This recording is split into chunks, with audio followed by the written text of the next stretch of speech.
The wind was bitter that night, colder than any man had felt in years.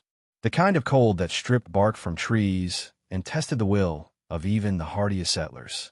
Out near the tree line, past the frozen creek and miles from the nearest fire, a farmer heard something that didn't belong to the wind. It was faint, almost buried in the howl of the wilderness. A scream, soft, frightened, and human. He grabbed his rifle, not out of duty, but instinct. What he found on that trail would change not only his life, but the fate of every tribe across the Great Plains. She was small, shivering beneath a patchwork shawl, eyes wide with terror. The wolves had circled her, their yellow eyes reflecting the hunger of the dark. But the farmer didn't hesitate. One shot in the air scattered the beasts. He didn't speak as he approached, just removed his coat and wrapped it around her tiny shoulders. He didn't ask questions. He didn't need to. Some things you say because it's right, not because you know the whole story. What he didn't know, and what the entire region would learn months later, was that the girl he had carried back to his cabin wasn't just a lost child. She was the blood of chieftains, the last daughter of a sacred line long thought broken by war and betrayal. Her people had been searching for her, praying for her, ready to ride into the white man's land with fire and steel if she wasn't found. And yet, there she was, sleeping beneath the quilt of a stranger who had no idea who she truly was. The farmer didn't want thanks. He didn't want gold. He didn't even want attention. He simply gave her shelter, taught her to feed the chickens, handed her warm soup, and waited for spring.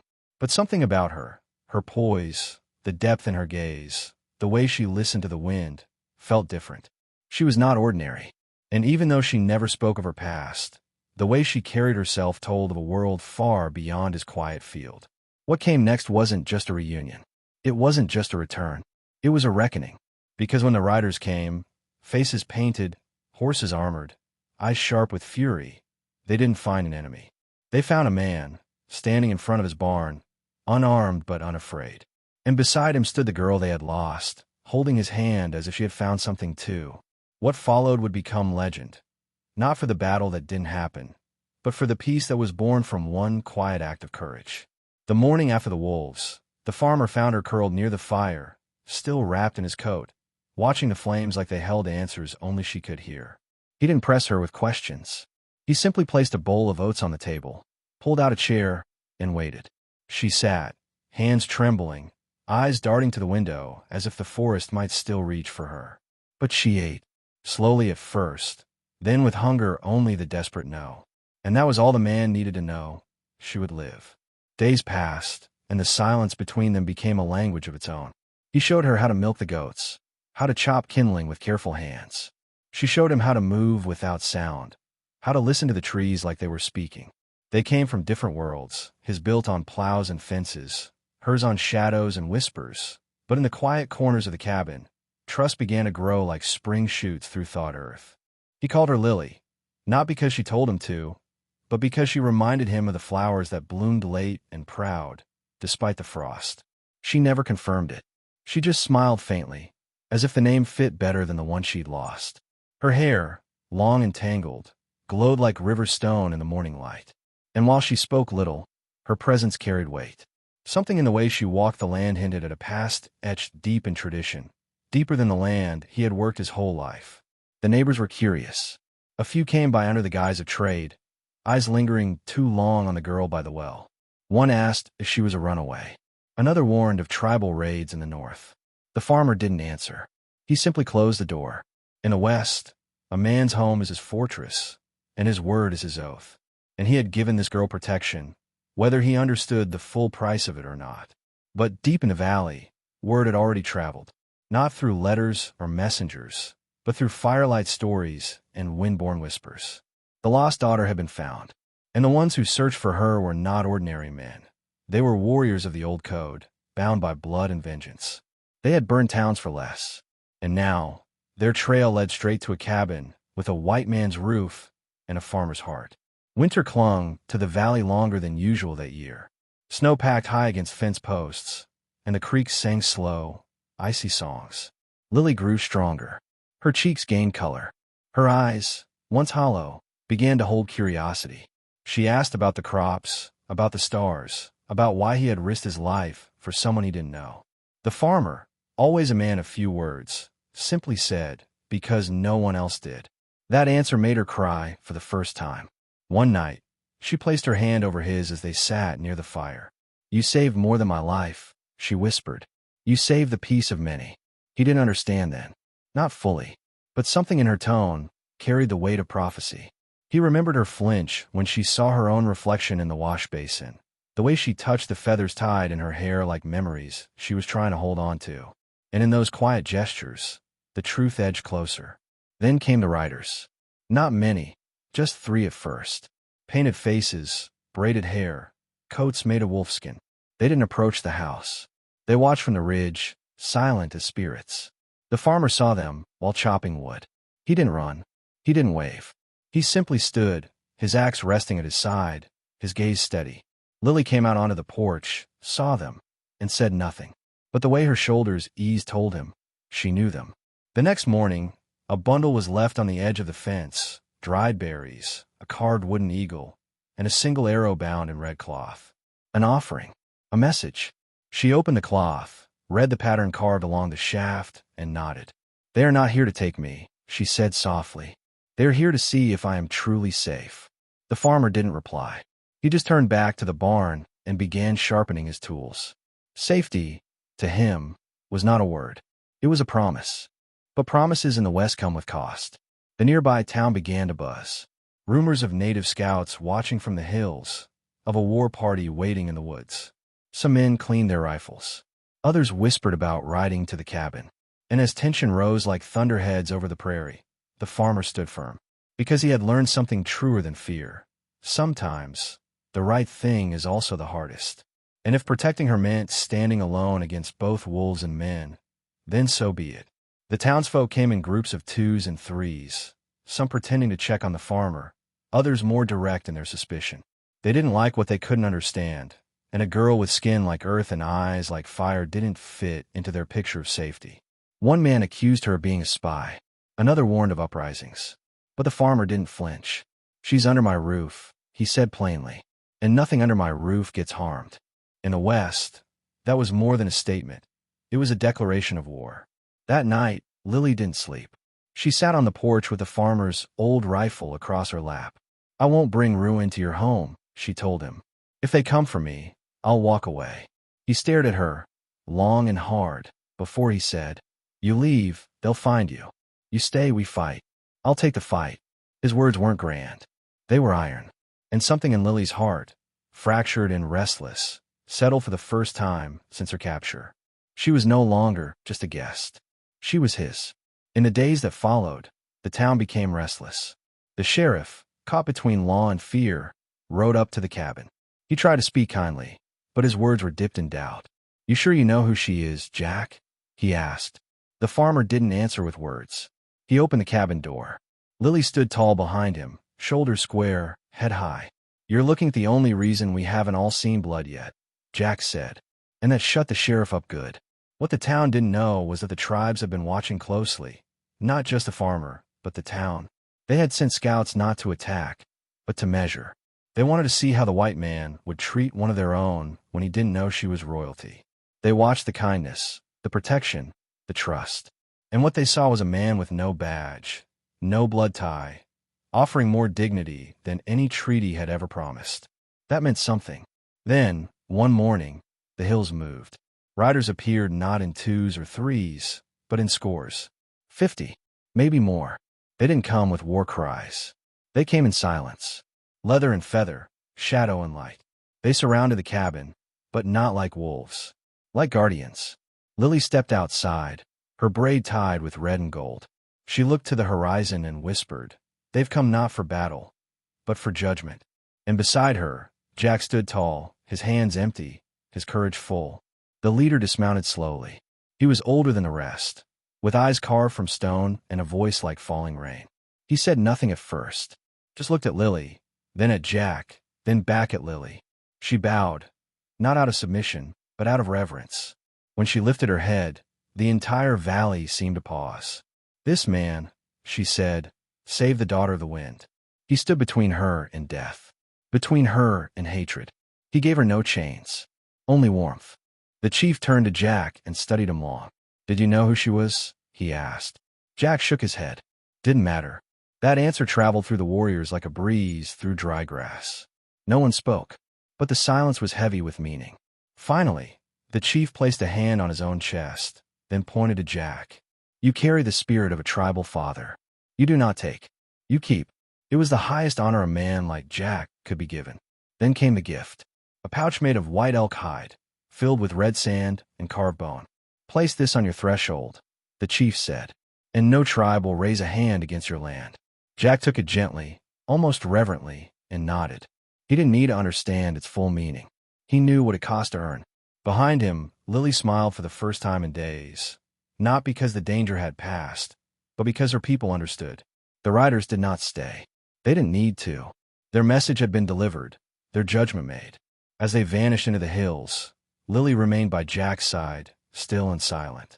He looked down at her and said, "At the end of it?" She shook her head. "No," she said. "That was just the beginning." Because something had shifted, not just in the land, but in the hearts of those who had once lived divided. A door had opened. A wall had crumbled. And back in town, people waited for fire and fury. But none came. Instead, they saw the smoke of the cabin chimney rise steady. They saw Lily ride beside Jack to the trading post, eyes forward, back straight. And slowly, suspicion gave way to curiosity. Curiosity to respect. Because in the Old West, people didn't trust words. They trusted what you stood for. And Jack had stood when most would have turned away. And that made him something more than a farmer. That made him legend. In the months that followed, the land felt different. The wind carried stories now, not warnings. Where once there had been whispers of war, now there were quiet nods, campfires lit in respect, and gifts left at the edge of Jack's fence. Deer skins, beads, smoked meat wrapped in palm leaves. Not out of debt, but as a tribute. Because what Jack had done defied custom. He had given shelter without demanding loyalty. He had offered safety without claiming ownership. That kind of honor doesn't go unnoticed among tribes or men. Lily became more than a guest. She became the bridge. Her presence was like a thread sewn between two fabrics long torn apart. She walked into town with a head held high and eyes that met everyone's gaze without fear. Some folks avoided her at first. Others stared, but she never flinched. And when she spoke, her words were measured, strong, precise, like someone who knew silence held more weight than most speeches. In time, even the doubters began tipping their hats. Jack didn't change. He still woke before dawn, still shoveled manure, still mended fences by hand. But folks came to him now, not just for eggs or corn, but for counsel. "How do you know to trust her?" one man asked. Jack answered while sharpening a blade. "Didn't," he said. "I just knew what it felt like to be left out in the cold." That was the kind of answer that stuck with a man long after the words had faded. And while others saw Jack as the hero, he never claimed it. "She saved herself," he'd say. "I just opened the door." But everyone knew the truth ran deeper. That night with the wolves wasn't just a rescue. It was a turning point. A choice. He had faced danger not with fists, but with character. He hadn't just saved a girl. He'd saved a future where fear didn't rule every border between people. That act of courage had reached far beyond the edge of his property. Then, one evening near harvest, a rider came bearing a sealed scroll. The parchment was thick, tied with woven cord, marked by a symbol only the tribes understood. Jack handed it to Lily. She opened it slowly, read it once, then again, and tears gathered at the corners of her eyes. "They want me to return," she said, "to lead." Jack looked at her, quiet for a moment, and then asked softly, "And what do you want?" Her silence told him more than words ever could. Lily stood between two worlds, one carved from memory and honor, the other forged through sweat and soil. In the village of her birth, they were calling her to take her place, to guide her people through a time of fragile peace and uncertain paths. She was no longer a missing child.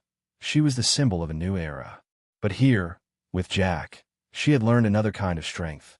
Not the strength to lead in war, but the strength to heal. And that, she realized, might be even harder. She spent her days helping Jack and her nights by the river, staring at her reflection under the moonlight. "What would you do?" she once asked Jack as they sat on the porch.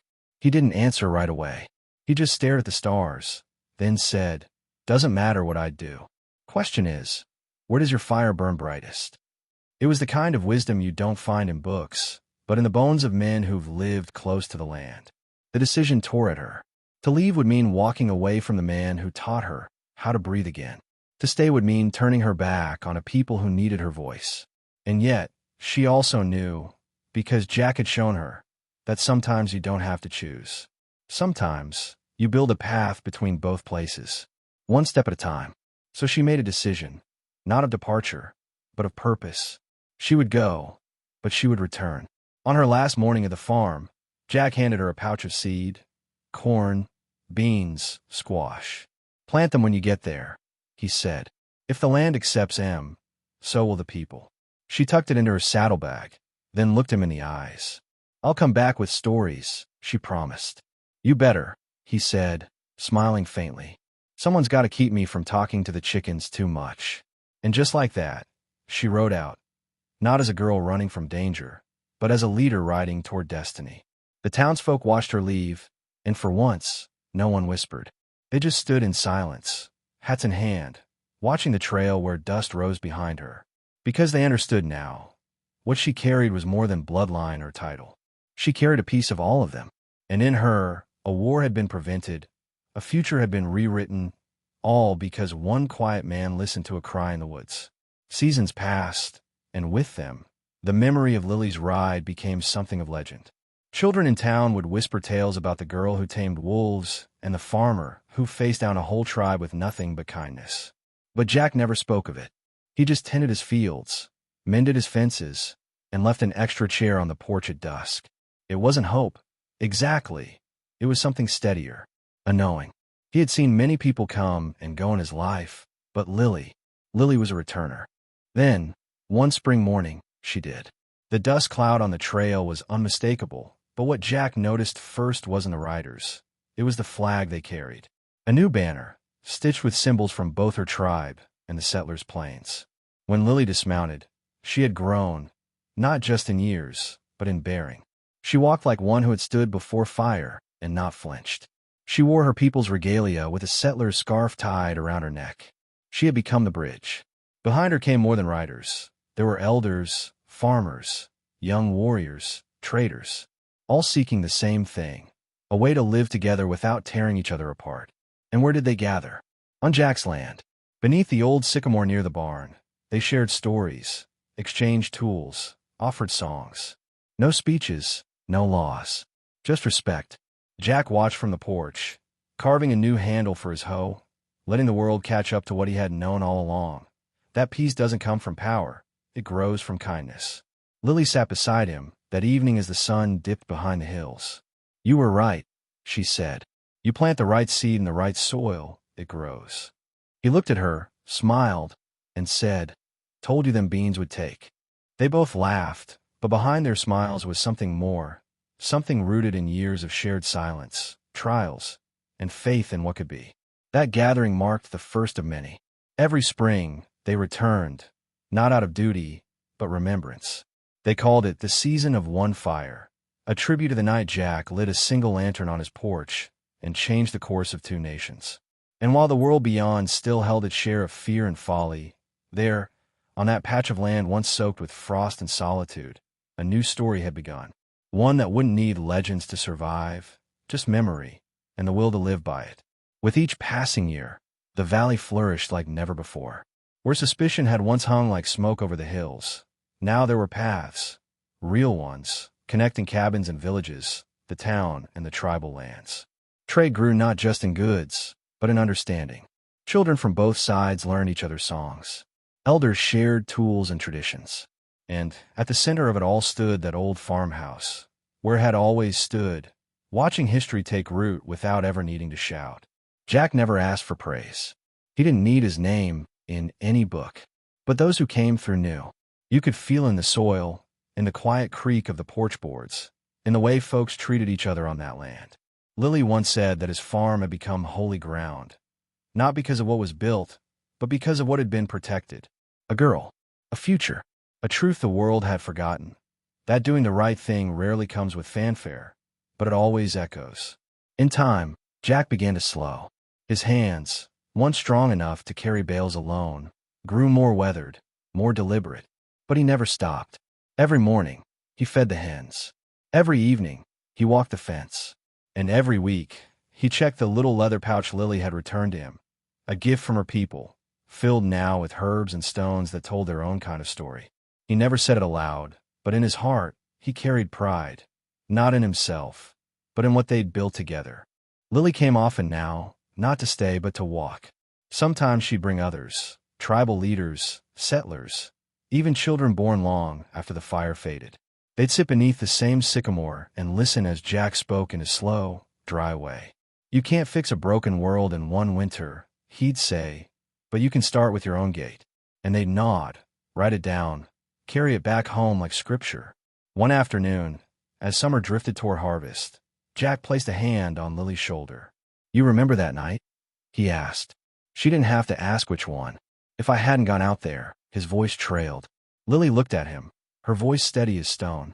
"Then the world would have lost more than a girl," she said.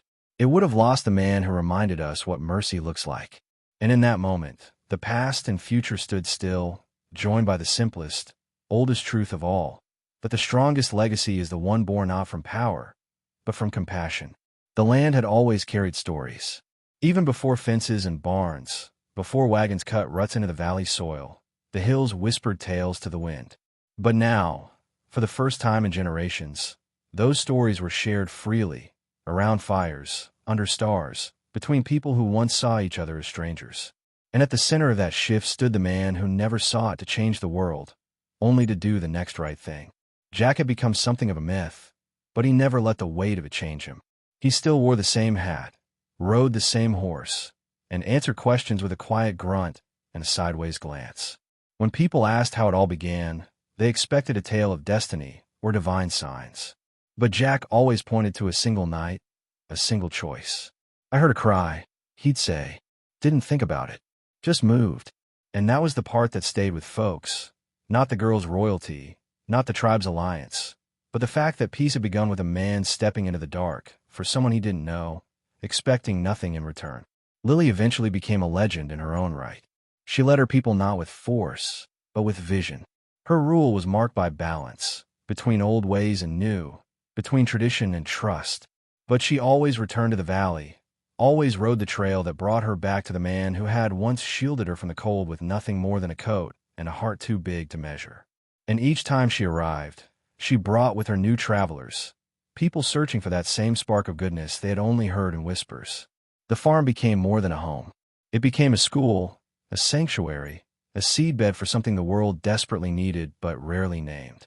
Children from both sides of the borderlands grew up there, learning not only how to till soil or care for horses, but how to listen, how to understand what silence can teach, what humility can restore. They didn't learn Jack's story from books. They lived it, every time someone reached out without fear. And in those golden twilight years, Jack would sometimes sit on the porch as the sun kissed the farthest hill, listening to laughter in the fields and hooves in the distance. He would look at Lily and nod, not as a ruler to a subject, but as a father to a daughter. She had grown into everything he had seen in her from the start, not because of her name or her blood, but because she carried the kind of strength that doesn't demand attention. It earns it, quietly, daily, like the land itself. As the years wore on, the town that once watched Jack with suspicion grew proud of the man they had nearly cast out. They built a simple marker at the entrance of his land, not marble, not gold, just a wooden arch carved by hand, with words burned into the grain. Here, one man chose mercy. And mercy chose the world. It wasn't just a tribute. It was a promise. A reminder that no matter how wild the West might seem, there was always room for grace. When Jack passed, it wasn't with thunder or mourning. It was with peace. On his porch, boots crossed, hat over his eyes, the valley stretched quiet around him. Lily found him first. She didn't cry. Not at first. She just sat beside him, took his old weather hand in hers, and whispered, "You kept your promise." And in the hush that followed, even the birds seemed to stop, as if the earth itself paused to honor the man who had once stood between a girl and a pack of wolves. They buried him beneath the sycamore, where every spring, the first blossoms reached for the sky like prayers. People came from far and wide to pay their respects. Some spoke. Most didn't. They simply laid a hand on the wood, bowed their heads, and remembered a story that had started not with a crown or a battle, but with kindness. The kind that doesn't need to be remembered to matter, but somehow always is. Lily kept the farm, not out of obligation, but love. She didn't change it much. The chickens still roamed. The gates still creaked. But new children came, new seeds were sown. The work Jack had started didn't end with his last breath. It grew. Quietly, boldly, as it always had. And with every passing year, the story spread further. Across valleys, across borders, carried on the backs of riders and dreamers who had once thought the world too broken to heal. And yet, there was proof, there in the fields, in the laughter of children who had never known war, in the hands of strangers who now broke bread as brothers. The West still had its storms, its scars, but also had this, a legacy not built on conquest or power, but on a single moment of courage, when a farmer saved a girl from wolves and unknowingly saved the world. In a land where survival was often paid for with silence, one man chose to act. Not because it was easy, not because it brought praise, but because it was right. Jack didn't wait for orders, didn't weigh politics or titles. He heard a cry in the dark and moved toward it. That decision, made in the chill of one forgotten night, unraveled generations of fear, stitched together enemies, and rewrote what legacy truly means in the Old West. He didn't build his name with bullets or gold. He built it with mercy. And Lily, she was more than a rescued girl. She was a fire tempered by gentleness, a leader sharpened not by battle, but by belonging. Through Jack, she discovered not just safety, but purpose. Her strength wasn't forged in vengeance. It was nurtured through trust. She returned to her people not as a victim or even a princess, but as a symbol of something greater. The proof that hearts can change the course of history when hands choose to help instead of harm. What began as a single act of compassion became a legacy passed from father to daughter, stranger to tribe, town to nation. The porch where Jack once sat became a gathering place for peace. The field where Lily once walked now grows food for many. And under that ancient sycamore, they are both remembered, not with loud monuments, but with quiet rituals. In the West, where words are scarce and respect is earned, theirs became the kind of story people carry in their bones. So ask yourself, what would you do if you heard a cry in the dark? Would you turn away, convinced it's not your burden? Or would you move, not knowing what waits in the shadows, but trusting that doing something is always better than watching from a distance? The West may look different today, but the question remains the same. Sometimes, the smallest gesture in the stillness can create the loudest echo across generations. If this story touched you, if it stirred something deep or left you thinking, stay with us.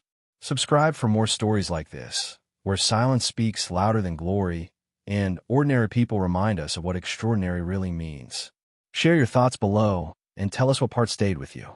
And if you know someone who needs to hear that kindness still changes the world, send this their way. Because sometimes, one story is all it takes to spark another.